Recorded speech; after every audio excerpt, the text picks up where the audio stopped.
ঠিক এই বেইল প্রথম আলো তারকা জুলি অ্যাওয়ার্ডটা পাওয়ার 1 ঘন্টা পরেই আমার একজন ফ্যান আছে, ওর নাম রিফাত রাজ।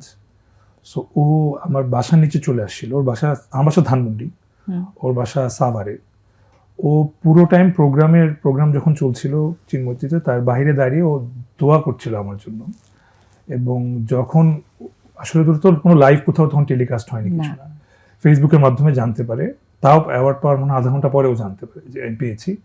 ও সঙ্গে সঙ্গে ও বাসায় চলে আসে। সো ওর কাছে বেশি টাকা ছিল না, ও যতদিন আমার মনে পড়ে শুধু 2টা মিষ্টি কিনে নিয়ে এসেছিল। একটা নিজে আমাকে খাওয়াই দিবে, একটা আমি ওকে খাওয়াই দিতে পারি। সো এই জিনিসটা এতটা আমাকে, এটা আই থিঙ্ক যে কোনো কাউকে টাচ করবে। সো আমি ওকে ছোট করে কিছু বলছি না, যে ওর আসলে এই যে ভালোবাসাটা আমার প্রতি, হিজ এ স্টুডেন্ট, ওর আসলে এখন ইনকাম নেই, নেই। ওই জায়গা থেকে ও সাভার থেকে চলে আসছে, ওয়েট করছে আমার জন্য, ও চাইছে আমি অ্যাওয়ার্ডটা পাই। অ্যাওয়ার্ডটা পাওয়ার পর 2টা মিষ্টি নিয়ে আসছে, একটা আমাকে খাওয়াবে, একটা আমি যাতে ওকে খাওয়া দিতে পারি। দিস ওয়াজ সামথিং আমার কাছে মনে হচ্ছে যে কারণে আমি আমার চোখে I am getting all water ইয়ে। তো ইয়া, দ্যাট রিয়েলি টাচড মি। এরকম অহরহ মোমেন্টস আমার সঙ্গে আমার ফ্যানদের হয়।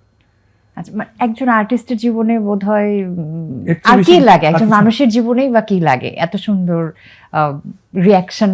ইয়েস ইয়েস ইয়েস, মানে হয় কি, আমাদের কমেন্ট সেকশন এখন একটু অন্যরকম। কমেন্ট সেকশনে মানুষ একটু একটু একটু অন্যরকম কথা বলতে বেশি পছন্দ করে, কিন্তু আসলে বাস্তব জীবনটা কমপ্লিটলি আলাদা। বিকজ আমি তো 15 বছর ধরে দেখছি এটাকে, 12 বছর ধরে অনস্ক্রিন দেখছি।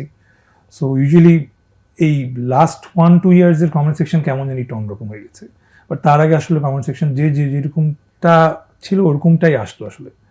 সো আমার ফ্যান বেজের কাছ থেকে আমি সবসময় যে সাপোর্টটা পেয়েছি, it is something that kept me going all the time, again and again.